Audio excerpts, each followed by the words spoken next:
नमस्ते my dear student. तो चलिए आज का टॉपिक स्टार्ट करते हैं। आज अपन पढ़ रहे हैं journal entry for admission of partner. 12th commerce का चैप्टर है एडमिशन ऑफ पार्टनर। उसमें जर्नल एंट्री जो है वो एक्सप्लेन करेंगे आज। तो देखिए, एंट्री में serial number, particular, debit amount और क्रेडिट अमाउंट। उसके बाद है number 1, when new partner brings cash और certain assets towards his capital. इसका मतलब होता है कि जब भी नया पार्टनर को एडमिट किया जाता है, एडमिशन होती है उसकी, तब वो कुछ कैश कैपिटल के लिए या तो फिर कुछ असेट्स बिजनेस में, फर्म में लाता है। तो उसके लिए जो एंट्री होती है तो कैश कम सीन होती है बिजनेस में, असेट्स भी कम सीन होती है रियल के रूल के हिसाब से। और क्रेडिट द गिवर, मतलब पार्टनर जो है उसको रियल का नहीं लगता, उसको पर्सनल का रूल लगेगा, तो क्रेडिट द गिवर। इसलिए एंट्री कैसी होगी? कैश लाएगा, असेट लाएगा। कौन लाएगा? नया पार्टनर। तो एंट्री होगी by cash account debit, asset account debit और to partners capital account credit. कौन सा partners? New partners capital account credit होगा। उसके बाद अपन नरेशन लिखेंगे, मतलब explanation of the above entry, उसको बोलते हैं नरेशन। नरेशन में क्या लिखेंगे? Being new partners bring cash और असेट्स टुवर्ड्स हिज कैपिटल। तो अपन ने ये कंबाइन एंट्री की है, आप सेपरेट भी कर सकते हैं। जैसा कि कैश ही लाए, असेट नहीं लाई, तो सिर्फ एंट्री कैसी होगी? कैश अकाउंट डेबिट होगा और to new partners capital account credit होगा। तो उसमें असेट आएगी नहीं डेबिट। लेकिन जब असेट और कैश दोनों लाई एक साथ तो फिर एंट्री कंबाइन होगी बाय जॉइंट या तो कंबाइन एंट्री बोलेंगे उसको। तो एंट्री वैसी होगी नंबर 1 जैसी, cash account debit, asset account debit और to partners new partners capital account credit. उसके बाद देखिए नंबर 2। नंबर 2 में क्या लिखा है?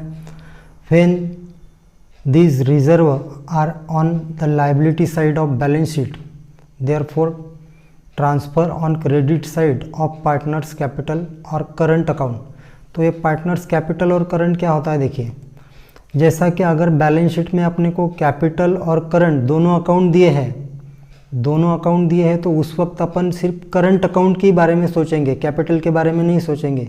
लेकिन बैलेंस शीट में ओनली कैपिटल अकाउंट दिया तब अपन कैपिटल अकाउंट के बारे में सोचेंगे। समझ में आया? तो जब बैलेंस शीट के लायबिलिटी साइड में करंट और कैपिटल अकाउंट देंगे तब अपन क्या समझेंगे कि करंट अकाउंट ही सोचेंगे। करंट अकाउंट के नाम से एंट्री होगी जो नीचे एंट्री हो रही है नंबर 2 में। लेकिन अगर करंट अकाउंट और कैपिटल अकाउंट नहीं है, ओनली कैपिटल अकाउंट है, तो ऐसे टाइम में जो नीचे में एंट्री दिख रही है नंबर 2 के, तो वो सिर्फ कैपिटल अकाउंट के नाम से होगी, करंट अकाउंट नहीं रहेगा, इसलिए ऑब्लिक में रहेगा। अभी इसके बाद ऑब्लिक वाला कैपिटल करंट नहीं बताऊंगा। ओके, तो एक बार फिर से पढ़ते हैं।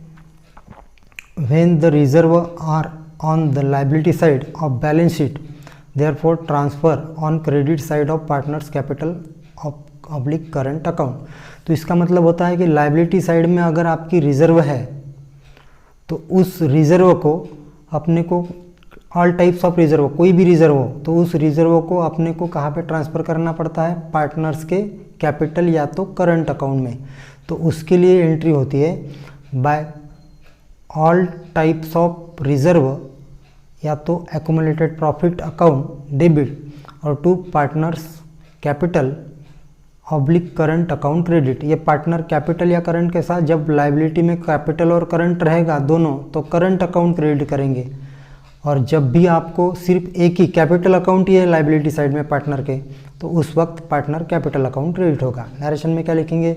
बीइंग रिजर्व या तो accumulated profit transfer to partners capital और रिजर्व अकाउंट। उसके बाद देखिए एंट्री नंबर 3। तो एंट्री नंबर 3 में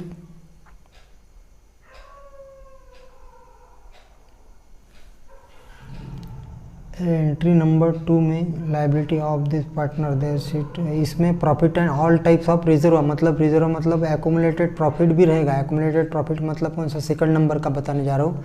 एक्यूमुलेटेड प्रॉफिट का मतलब होता है कि प्रॉफिट एंड लॉस अगर होगा, कहाँ पे प्रॉफिट एंड लॉस होगा, लाइबिलिटी साइड में, उसी को एक्यूमुलेटेड प्रॉफिट बोलते हैं, ठीक है। उसके बाद entry number 3, when accumulated loss, if loss sustained by the old partners before admitting the new partners and it is under undistributed loss if it appears on the asset side of balance sheet, therefore transfer on the debit side of partners capital / current account. Example, that is profit and loss account into bracket debit side, preliminary expense etcetera. तो देखिए इसका मतलब क्या होता है कि आपकी balance sheet जो है, बैलेंस शीट के असेट साइड में अगर आपका एक्यूमुलेटेड लॉस है, एक्यूमुलेटेड लॉस मतलब कौन से नाम से रहेगा, प्रॉफिट एंड लॉस से रहेगा। तो वो लॉस या तो फॉर एग्जांपल कि प्रॉफिट एंड लॉस के जगह पे प्रीलिमिनरी एक्सपेंस भी रह सकता है, वो भी लॉस है, तो उसको बोलते हैं एक्यूमुलेटेड लॉस। ज़्यादातर दो ही रहेंगे, वो प्रॉफिट एंड लॉस रहेगा या तो प्रीलिमिनरी एक्सपेंस रहेगा। उसको अपने को कहाँ पे ट्रांसफ़र करना पड़ता है, पार्टनर्स कैपिटल या तो करंट अकाउंट में ट्रांसफ़र करना पड़ता है। उसके लिए एंट्री होती है पार्टनर्स कैपिटल और करंट अकाउंट डेबिट और to accumulated loss account credit. Narration क्या लिखेंगे, being accumulated loss transfer to partners capital और करंट अकाउंट। उसके बाद देखिए entry number 4, when new partners bring his share of goodwill in cash and it is retained in the business। जब नया partner आता है तो जैसा कि कैश लाता है को एज ए कैपिटल करके, कुछ असेट लाता है एज ए कैपिटल करके, वैसे ही वो गुडविल के लिए भी कभी कैश लाता है। तो अगर उसने गुडविल के लिए कैश लाई तो एंट्री होगी, 2 एंट्री होगी उसकी।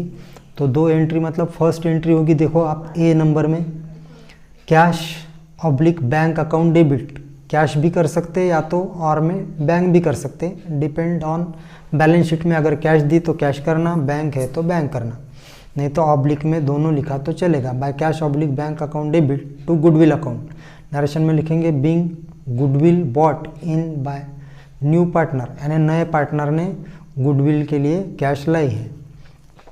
उसके बाद तुरंत ये चौथी जो एंट्री है वो एडजस्टमेंट में वैसा देंगे, क्या देंगे, new partner bring his share of goodwill in cash, लेकिन अपने को उसके लिए 2 एंट्री करना पड़ेगा, ए लाने के लिए और उसको क्या करेंगे फिर distribute among both the old partner, यानी पुराने जो पार्टनर है उनमें वो बांट देना, मतलब एज पर सेक्रीफाइस रेशियो। तो सेक्रीफाइस रेशियो तो निकालना अपन ने पढ़ लिया है। तो देखो अगर नहीं भी पढ़े होंगे तो आपको नेक्स्ट कभी वीडियो में पढ़ाऊँगा। तो देखिए बी नंबर में कैसे एंट्री होगी, by goodwill account debit to old partners capital या तो करंट अकाउंट क्रेडिट। तो ये होगी एंट्री आपकी किसके लिए, नरेशन देखिए being goodwill distribute among old partner इन सैक्रिफाइस रेशियो। तो ओल्ड पार्टनर में वो सैक्रिफाइस रेशियो में गुडविल को क्या करना पड़ेगा, अपने को बांट देना पड़ेगा। उसके बाद 5th नंबर देखिए, when new partners bring his share of goodwill in cash and it is withdrawn by old partners। अगर आपका जो नया पार्टनर एडमिट हो रहा है वो कैश तो ला रहा है गुडविल के लिए, लेकिन कैश लाने के बाद क्या कर रहे हैं कि ओल्ड पार्टनर उसमें की some amount withdrawn by old partner, कुछ अमाउंट अगर ओल्ड पार्टनर विड्रॉ करते हैं तो उसके लिए फिर 3 एंट्री होगी। जैसे कि ऊपर आपने देखी है 4th नंबर में ए और बी, वैसी तो होगी। देखो 4th नंबर में जैसी ए और बी है वैसी सेम टू सेम 5th में भी है। कैश लाएगा नया पार्टनर तो कैश अकाउंट या बैंक अकाउंट डेबिट होगा और टू गुडविल अकाउंट क्रेडिट होगा। Being goodwill brought in by new partner, नए पार्टनर ने गुडविल के लिए लाया है, तुरंत लाते बराबर वही 4th नंबर में जो है बी नंबर पे वैसी बांटने की एडजस्टमेंट होगी। बांटना मतलब distribute among the old partner in sacrificing ratio. देखो यहाँ पे 5th नंबर में भी बी है, by goodwill account debit to old partners capital और करंट अकाउंट क्रेडिट। नरेशन भी वही सेम टू सेम लिखेंगे, being goodwill distributed among old partners in sacrifice ratio. लेकिन यहाँ पे सी नंबर की नई एडजस्टमेंट होगी। क्यों? इसलिए होगी कि वो withdrawn by old partner, some amount withdrawn by old partner करते हैं तो उसके लिए 5th नंबर में अपने को सी वाली एक एक्स्ट्रा की एडजस्टमेंट करना पड़ता है। तो पढ़ते हैं, देखो सी नंबर की एडजस्टमेंट, ओल्ड पार्टनर्स कैपिटल या करंट अकाउंट डेबिट होगा और to cash oblique bank account credit होगा। ठीक है, यानी कैश गोज आउट होगी बिजनेस से, as per real account rule cash goes out होगी, इसलिए क्रेडिट वर्ड गोज आउट। और रिसीवर कौन रहेगा? ओल्ड पार्टनर्स रिसीवर रहेंगे, तो डेबिट द रिसीवर पर्सनल का रोल लगेगा। नरेशन में क्या लिखेंगे? Being goodwill withdrawn by old partners. तो नेक्स्ट बढ़ते हैं एंट्री नंबर 6 के तरफ। देखिए, when new partners bring his share of goodwill in cash and it is paid to old partner privately। अगर वो नया पार्टनर गुडविल के लिए कैश लाता है और पूरी की फुल अमाउंट ऑफ कैश बोलो या प्राइवेटली बोलो, वो न्यू पार्टनर ने विड्रॉ कर लिए, पूरी की पूरी विड्रॉ कर लिए या तो फिर प्राइवेटली उसको दे दी, तो उस वक्त क्या होगा? उस वक्त in this case no entry required to passed in the books of firm. तो ऐसे कंडीशन में बुक्स के फर्म में कोई भी एंट्री नहीं होगी, no entry in the books of firm. इसके लिए कुछ भी अपन एंट्री नहीं करेंगे। उसके बाद देखिए पेज नंबर 2 पे आइए, एंट्री नंबर 7। तो एंट्री नंबर 7 पढ़ते हैं, when new partner does not bring his share of goodwill in cash and it is raised in the books of the firm. यानी रेस्ट बोलो या रेस्ट बोलो, तो जब नया पार्टनर गुडविल के लिए कैश नहीं लाता है, ऐसे वक्त गुडविल अकाउंट को अपने को ओपन करना पड़ता है, मतलब बढ़ाना पड़ता है गुडविल को फर्म की। तो अगर नहीं लाया गुडविल और एडजस्टमेंट दी कि raised in the books of firm, तो ऐसे वक्त गुडविल अकाउंट डेबिट होगा और to old partners capital account credit होगा। और ये इस वक्त लेकिन ओल्ड रेशियो से होगा, इसमें सेक्रीफाइस रेशियो नहीं रहेगा। जब अपन raised in the books of firm बोलेंगे तो उस वक्त क्या करेंगे? Goodwill account debit to old partners capital या तो करंट अकाउंट क्रेडिट करेंगे, लेकिन यहाँ पे ओल्ड रेशियो में करेंगे। नरेशन में लिखेंगे being goodwill raised in the books of the firm, मतलब गुडविल को बढ़ाना, रेज्ड करना या तो राइज्ड करना मतलब बढ़ाना, यानी क्रिएट होती है यहाँ पे गुडविल। और इस एंट्री में एज पर ऐसी अगर एडजस्टमेंट दी तो गुडविल, देखो नीचे में आप एंट्री के नीचे देखो, goodwill will appear in the new balance sheet on asset side. ऐसे कंडीशन में क्या होगा? आपके बैलेंस शीट में गुडविल दिखेगी, यानी जितनी भी गुडविल अपन राइज्ड करेंगे उतनी गुडविल आपकी बैलेंस शीट के असेट में शो होगी आंसर में। उसके बाद नेक्स्ट पढ़ते हैं 8th नंबर। तो when goodwill is राइज्ड and return of, अगर गुडविल को राइज्ड किया अपन ने और उसके बाद उसको रिटर्न ऑफ भी किया, ऐसी अगर एडजस्टमेंट आई तो अब 2 होगी। 7th नंबर में ओनली राइज्ड था, तो देखो राइज्ड था तो कितना, एक ही एंट्री हुई है और गुडविल वो बैलेंस शीट के असेट साइड में दिखेगी आंसर में। लेकिन 8th नंबर में देखो when goodwill is राइज्ड and return of, यानी उसको बढ़ाना भी है और यानी क्रिएट भी करना है गुडविल को, और गुडविल को क्रिएट करने के बाद क्या करना है? रिटर्न ऑफ भी करना है। तो ऐसे कंडीशन में 2 एंट्री होगी, देखो ए और बी, और नीचे में डॉट देखो, एक डॉट है, दिखाता हूँ तुमको, ये डॉट देखिए, 1 मिनट, ये डॉट देखिए, दिखा डॉट। तो ये जो डॉट है ये गुडविल इस कंडीशन में क्या होगा? इस कंडीशन में देखो, ये मैं डार्क कर लेता हूँ इसको, इस कंडीशन में गुडविल आपकी बैलेंस शीट में नहीं दिखेगी। वहाँ पे लिखा है goodwill will not appear in the new balance sheet, नए बैलेंस शीट में गुडविल नहीं दिखेगी। जो कि अपन देखे कि एंट्री नंबर 7 में, ये देखें एंट्री नंबर 7 में क्या हो रहा है? यहाँ पे गुडविल दिखेगी आपकी बैलेंस शीट में, क्योंकि ओनली गुडविल को रेस्ट किया है, मतलब बढ़ाया है गुडविल को, है ना। देखिए 1 मिनट, थोड़ा डार्क कर लेता हूँ अच्छे से। तो ये गुडविल अकाउंट आपकी दिखेगी बैलेंस शीट में, कौन से एंट्री के वक्त कैसे एडजस्टमेंट रहेगी? 7th नंबर जैसी। लेकिन यहीं पे देखो आप एंट्री नंबर 8, एंट्री नंबर 8 में क्या है? उसके बाद रेज्ड एंड रिटर्न ऑफ, मतलब रिटर्न ऑफ भी करेंगे। रिटर्न ऑफ करना मतलब गुडविल गायब हो जाना, बैलेंस शीट से रिटर्न ऑफ कर लेंगे, तो इसके लिए एंट्री होगी उसकी 2, और गुडविल यहाँ पे रिटर्न ऑफ होने की वजह से गुडविल बैलेंस शीट में नहीं दिखेगी। तो पढ़ते हैं entry number 8, when goodwill is raised and return of तो देखो ए नंबर में गुडविल अकाउंट डेबिट होगा और टू ओल्ड पार्टनर्स कैपिटल या तो करंट अकाउंट क्रेडिट होगा। और कौन से रेशियो में होगा? वो ओल्ड रेशियो में होगा। नरेशन लिखेंगे being goodwill raised in the books of the firm, ऐसा लिख सकते हैं आप। उसके बाद बी नंबर में all partners capital account debit to goodwill account. Narration में क्या लिखेंगे? Being goodwill written off in new ratio. तो यहाँ पे देखो बी नंबर पे के पास थोड़ा सा ध्यान से देखो, ऑल पार्टनर्स कैपिटल जब रिटर्न ऑफ करेंगे तो रिटर्न ऑफ करते समय लेकिन ऑल पार्टनर्स कैपिटल अकाउंट को डेबिट करना है। ऑल मतलब न्यू पार्टनर भी रहेगा, यहाँ पे ओल्ड तो रहेंगे लेकिन न्यू भी रहेगा।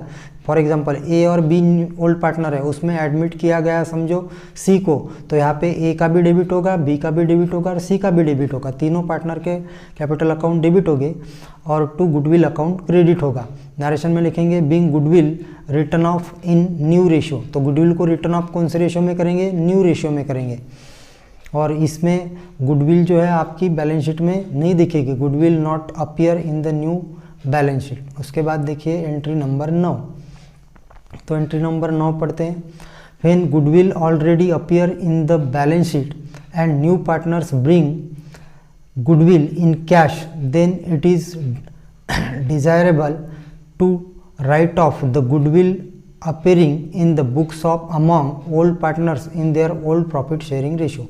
तो देखिए यहाँ पे मतलब क्या है इसका कि नया पार्टनर गुडविल के लिए कैश ला रहा है, लेकिन गुडविल के लिए कैश तो ला रहा है, जब तो कैश ला रहा है तो ऐसी दो एंट्री तो होगी, कैश लाएगी और कैश लाने के बाद उसको डिस्ट्रीब्यूट अमंग ओल्ड पार्टनर। वो अपन ऊपर एंट्री देखिए कैसे दिखी है, एक दिखाता हूँ तुमको, देखिए 1 मिनट दिखाता हूँ। यहाँ पे when bring goodwill fourth number की एंट्री है, देखो फोर्थ नंबर की एंट्री है, जब वो कैश लाता है गुडविल के लिए और रिटेन इन बिजनेस नहीं रखता है, तो ऐसी दो तो एंट्री होती है, यानी ए और बी में। फोर्थ नंबर में देखें वो ए और बी अपन ने पढ़ लिए, तो कैश लाने के लिए गुडविल के लिए एक एंट्री होती है और distribute among old partner sacrifice ratio में ए और बी, ऐसी एंट्री वहाँ पे भी होगी। कौन से नंबर पे? Entry number 1 minute, entry number कौन सी चल रही थी अपनी? एंट्री नंबर 9 नंबर पे। तो एंट्री नंबर 9 में भी वैसी होगी एंट्री, क्यों? क्योंकि उसने कैश देखे। एक बार पढ़ लेते हैं 9 number. When goodwill already appear इन, यानी बैलेंस शीट में ऑलरेडी गुडविल है और नया पार्टनर गुडविल के लिए कैश भी ला रहा है, तो सेम दो एंट्री तो होगी। कैश ला रहा है गुडविल के लिए तो गुडविल अकाउंट डेबिट होगा और वो तो ऊपर जैसी होगी, फिर रिपीट नहीं किया मैंने यहाँ पे एंट्री, और बुक्स में भी रिपीट नहीं है, वैसी होती है। लेकिन फिर उसके बाद क्या होगा कि ये जो बैलेंस शीट में की गुडविल है इसका क्या करेंगे? तो बैलेंस शीट का गुडविल का क्या करेंगे अपन? तो उनको ओल्ड पार्टनर जो है उनका बेस लेके अपने को उसको रिटर्न ऑफ करना है। तो मतलब वो एक टाइप का जो है वो लॉस ही है, तो लॉस अपने को पार्टनर के कैपिटल अकाउंट के डेबिट में ट्रांसफ़र करना पड़ता है लॉस कभी भी, और प्रॉफिट रहता तो पार्टनर के कैपिटल के क्रेडिट में। तो ये लॉस हो रहा है क्योंकि बैलेंस शीट से गुडविल हट रही है, रिटर्न ऑफ कर रहे हैं। तो एंट्री होगी old partners capital account debit, old partner capital account debit होगा और टू गुडविल अकाउंट क्रेडिट होगा। तो नरेशन में लिखेंगे being goodwill written off in old ratio, तो यहाँ पे ओल्ड रेशियो में करना है, ठीक है, ओके। तो यहाँ पे फिर देखिए गुडविल डॉट देखिए क्या लिखा है नीचे में, goodwill will not appear in the new balance sheet. तो ऐसे कंडीशन में गुडविल नए बैलेंस शीट में दिखेगी क्या? गुडविल नए बैलेंस शीट में नहीं दिखेगी, क्योंकि रिटर्न ऑफ हो गई। जो पुराने ओल्ड बैलेंस शीट जो थी अपनी, उस ओल्ड बैलेंस शीट में जो गुडविल थी, तो अभी नए बैलेंस शीट में गुडविल हट जाएगी वहाँ से, क्योंकि रिटर्न ऑफ कर ली। फिर देखिए adjustment entry number 10, when increasing the value of asset, यानी असेट की कोई भी वैल्यू अगर बढ़ती है, इंक्रीज होना मतलब क्या? बढ़ना, एप्रेसिएटेड होना। एप्रेसिएटिंग या इंक्रीजिंग का मतलब एक होता है, कभी एप्रेसिएट देंगे या तो कभी इंक्रीज देंगे। तो एप्रेसिएट और इंक्रीज दोनों का मतलब एक होता है। तो यहाँ पे क्या लिखा है देखो अपन ने, तो when increasing the value of asset, तो असेट में कोई वैल्यू अगर बढ़ती है तो उसके लिए एंट्री होती है असेट अकाउंट डेबिट और टू रीवैल्यूएशन या तो profit and loss adjustment account credit. Revaluation या तो प्रॉफिट एंड लॉस एडजस्टमेंट, दो नाम जो है वो दोनों का मीनिंग एक ही है। आप रिवैल्यूएशन लिख सकते हैं या तो प्रॉफिट एंड लॉस। ये दोनों इसलिए पढ़ना है कि हो सकता है अपने को अकाउंट बनाने के लिए लगाया, वहाँ पे रिवैल्यूएशन अकाउंट की जगह पे प्रॉफिट एंड लॉस एडजस्टमेंट बोला तो आपको समझ में नहीं आएगा, अरे अपन ने तो रिवैल्यूएशन अकाउंट ही बनाया अभी तक, प्रॉफिट एंड लॉस एडजस्टमेंट तो बनाया नहीं। तो रिवैल्यूएशन अकाउंट को ही profit and loss adjustment account बोलते हैं। तो अपन दोनों याद रखेंगे, लिखते वक्त एक ही लिखा तो चलेगा। तो ऐसी एंट्री होगी। और नरेशन में क्या लिखेंगे, being increasing the value of asset, यानी असेट की वैल्यू अपनी बढ़ गई। उसके बाद देखो, अगर नीचे ही करता हुआ आपको देखो 10 और 11 दोनों आपस में दिखना चाहिए क्योंकि उसके उल्टा है। 11 नंबर पे क्या है, when decreasing the value of asset, asset की वैल्यू अगर डिक्रीज होती है तो 10 नंबर में जैसी एंट्री है सेम उसके रिवर्स में एंट्री होगी, इन्वर्स होगी उसकी, मतलब उल्टा होगा। कैसा होगा, यहाँ पे रिवैल्यूएशन अकाउंट डेबिट होगा आपका और टू असेट अकाउंट क्रेडिट होगा। नरेशन भी क्या लिखेंगे, being decreasing the value of asset. उसके बाद जैसे असेट के 10 और 11 नंबर है वैसे लाइबिलिटी का भी है। लाइबिलिटी अगर आपकी कभी भी समझो बढ़ती है यानी इंक्रीज होती है, तो इंक्रीज होना मतलब लाइबिलिटी क्या होना, नुकसान होना, तो उस वक्त होती है एंट्री देखो 12 number, when increasing the value of liability, नुकसान होना। और नुकसान कभी भी रिवैल्यूएशन या प्रॉफिट एंड लॉस एडजस्टमेंट के डेबिट में जाता है। तो एंट्री होगी रिवैल्यूएशन अकाउंट या तो profit and loss adjustment account debit और टू लाइबिलिटी अकाउंट क्रेडिट। यानी लाइबिलिटी कौन सी, वो सर्टन लाइबिलिटी रहेगी, जो भी लाइबिलिटी डिक्रीज होगी या इंक्रीज होगी उस लाइबिलिटी का अकाउंट यहाँ पे लिखना पड़ेगा अपने को। जैसा कि फॉर एग्जांपल क्रेडिटर इंक्रीज हुआ है 12 नंबर में, तो क्रेडिटर इंक्रीज हुआ है तो क्रेडिट क्या करेंगे अपने को, टू क्रेडिटर अकाउंट क्रेडिट करना पड़ेगा 12th वाले एंट्री में लाइबिलिटी की जगह पे। ठीक है, नरेशन में क्या लिखेंगे, being increasing the value of liability. अगर 13 नंबर की एंट्री देखो आप, अगर डिक्रीज हो गई आपकी liability, when decreasing the value of liability, तो क्या एंट्री होगी, एकदम 12 के उल्टी होगी, 12 नंबर के उल्टी होगी। तो कैसी, बाय लाइबिलिटी अकाउंट डेबिट होगा और टू रिवैल्यूएशन या तो profit and loss adjustment account credit होगा, being decreasing the value of liability.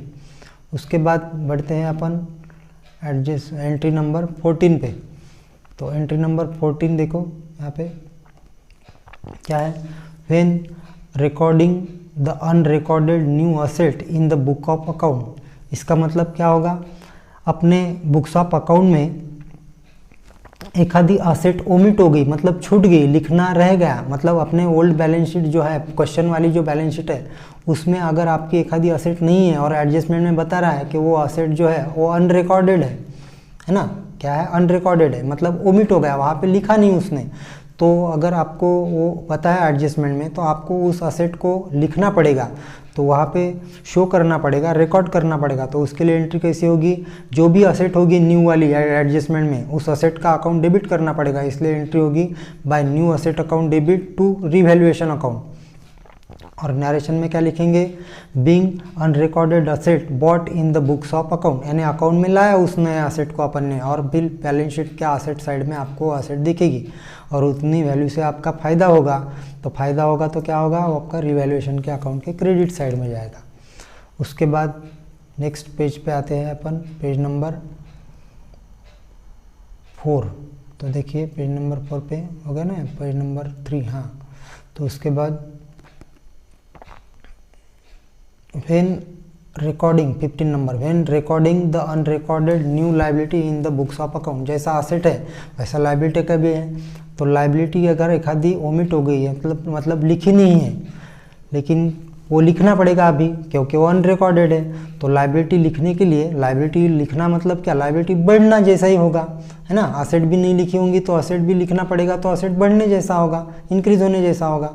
तो इसलिए 15 नंबर का भी वैसा, क्या, अगर लाइबिलिटी अनरिकॉर्डेड है उसको रिकॉर्ड अगर करना है तो लाइबिलिटी बढ़ रही, मतलब नुकसान हो रहा है। तो इस कंडीशन में एंट्री कैसी होगी, देखो और एक बार एंट्री पढ़ लेता हूँ 15 नंबर वाली, when recording the unrecorded new liability in the books of account. तो एंट्री कैसी होगी, रिवैल्यूएशन अकाउंट डेबिट होगा और न्यू लाइबिलिटी अकाउंट क्रेडिट होगा। नरेशन में क्या लिखेंगे, being unrecorded liabilities bought in the books of account.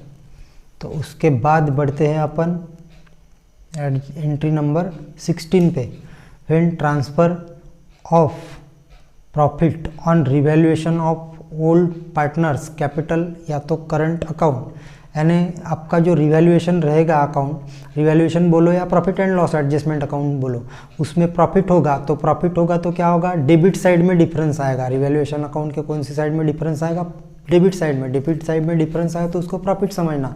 तो प्रॉफिट अपने को क्या करना पड़ेगा, ओल्ड पार्टनर्स कैपिटल अकाउंट को या करंट अकाउंट को ट्रांसफ़र करना पड़ेगा। तो उसके लिए एंट्री कैसी करेंगे अपन, revaluation account debit to old partners capital या तो करंट अकाउंट क्रेडिट करेंगे। और नरेशन क्या लिखेंगे, being profit on revaluation credited to partners capital या तो फिर करंट अकाउंट, यानी पार्टनर कैपिटल और करंट दोनों नहीं बोलना है। मैंने जब भी बताया तो फिर से एक बार बताता हूँ, बैलेंस शीट में अगर दोनों है कैपिटल और करंट तो उस टाइम आपको करंट अकाउंट ही क्रेडिट करना है। लेकिन बैलेंस शीट में करंट और कैपिटल दोनों अकाउंट नहीं है, ओनली एक ही है कैपिटल, उस वक्त आपको कैपिटल अकाउंट ही करना है। ठीक है। उसके बाद लास्ट वाली एंट्री 17 नंबर, उसके रिवर्स में है, उल्टा है। तो उल्टा मतलब कैसा, जब प्रॉफिट होता है तो 16 नंबर की एंट्री और लॉस होता है तो 17 नंबर की entry. When transfer of loss on revaluation to old partners capital या तो करंट अकाउंट। अगर रिवैल्यूएशन अकाउंट पे आपका लॉस होता है तो डिफरेंस कौन सी साइड में आएगा, रिवैल्यूएशन अकाउंट के क्रेडिट साइड में आएगा। अगर क्रेडिट साइड में डिफरेंस आता है तो उसको अपन लॉस बोलते हैं। तो उसके लिए एंट्री कैसी होगी, एकदम 16 नंबर की उल्टी होगी। बाय ओल्ड पार्टनर्स कैपिटल या तो करंट अकाउंट डेबिट होगा और टू रिवैल्यूएशन अकाउंट क्रेडिट होगा। नरेशन क्या लिखेंगे, being loss on revaluation transfer to partners capital और करंट अकाउंट। तो इसी के साथ आज का अपना टॉपिक खत्म होता है। Tata bye bye see you. तो वीडियो को थोड़ा बंद कर दो।